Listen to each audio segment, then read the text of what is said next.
First of all, let's clear this up straight away. Any good Baptist knows he changed the water to grape juice and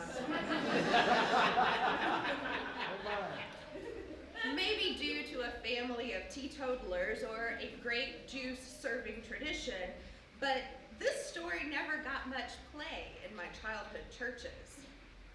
I don't remember coloring pictures of large jars or gluing glitter to wine flowing into the steward's glass. I do always just sort of remember knowing about this first sign in John's Gospel. It's a story frequently referenced in pop culture. In fact, it's entirely likely that I first learned of the old water to wine miracle from a stand-up comedian. As I moved into intentional Bible study, the story never jumped out at me as particularly impressive. I mean, water to wine is sort of, after you've had the spoiler, resurrection. But our God does particularly impressive things all the time, right under our noses, whether we notice it or not. Our God is continually making the mundane miraculous. It was October 14th, 2009, a rainy, dreary day to match my mood. You see, it was my first wedding anniversary single. My friend called me up, and she asked me to come pick her up and take her to the laundromat. She didn't have a car, and she usually walked wherever she needed to go. But it was raining, and carrying laundry in the rain feels like an exercise in futility. I quickly agreed to her favor. It was a welcomed distraction. And by day's end, we had completed all sorts of mundane tasks that require attention from time to time. In the process of helping her with her chores, I had completely forgotten to be curled up under the covers eating raw cookie dough, overcome with depression. It was mundane work, but the effects were miraculous. About 6 weeks ago, my friend killed herself. She's my age, and her daughter was 1 year older than mine. If she left a note, her family kept it to themselves. To try to make any kind of sense of it, her friends were left to piece together what they knew and draw inferences. I don't know if the darkness got too dark. I don't know if the weight of despair became too heavy. I don't know if an invitation to the laundromat would have been just the sort of mundane miracle she needed. I only know she took her leave of us, and I will miss her.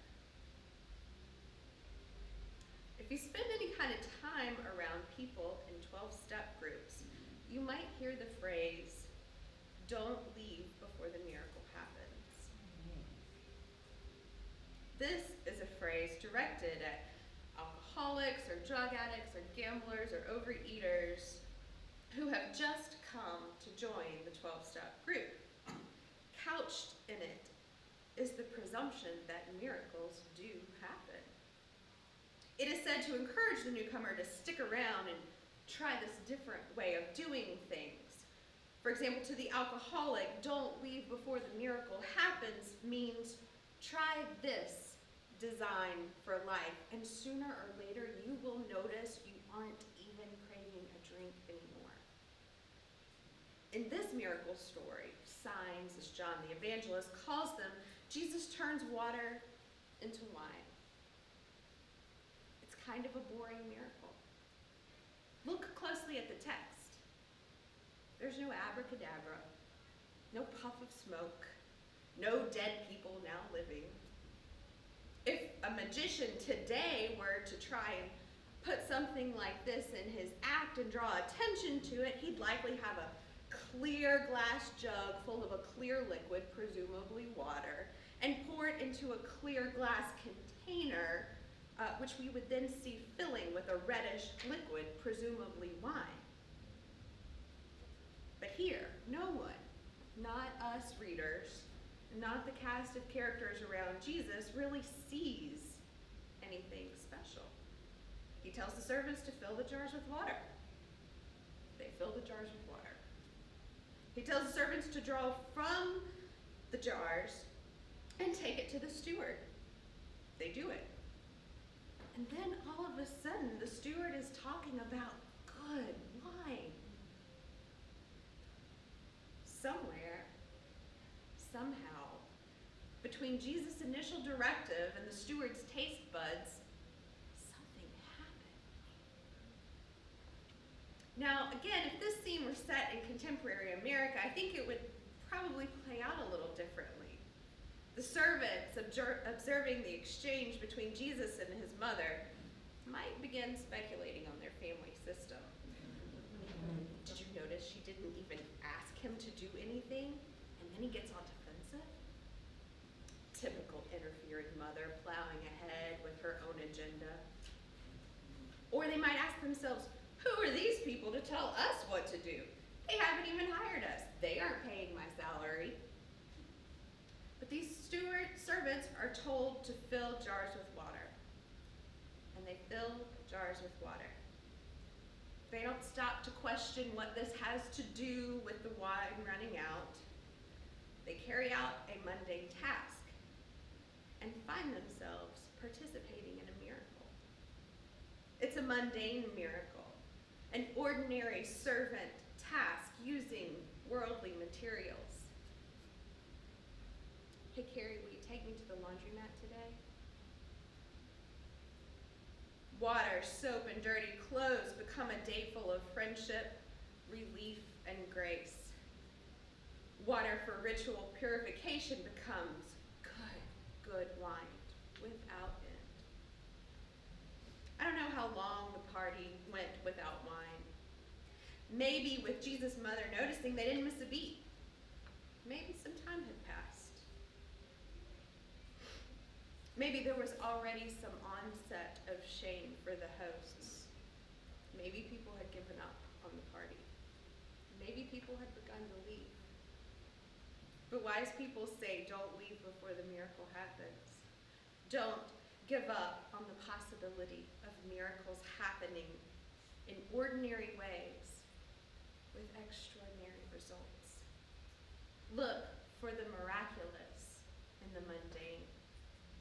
The Word made flesh is still among us, revealing the glory of God by the power of the Holy Spirit. When we remember a friend and decide to call, God gives us a job in making the mundane miraculous. When we pause to actually hear the answer to the question, how are you?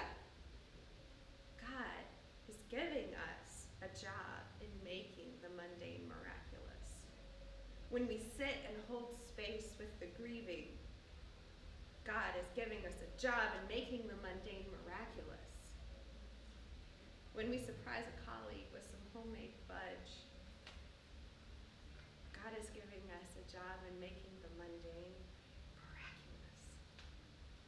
When we close our mouths and open our ears, God is giving us a job in making the mundane miraculous. These can be such big little things. God is continuously tasking us with chopping wood and carrying water, with picking up the phone or lending a hand. God is inviting us to participate in the miracle-making business. May we be open to this invitation, caring not what is in it for us, but believing God is working miracles in the mundane, whether we notice it or not, creating an abundance of grace, even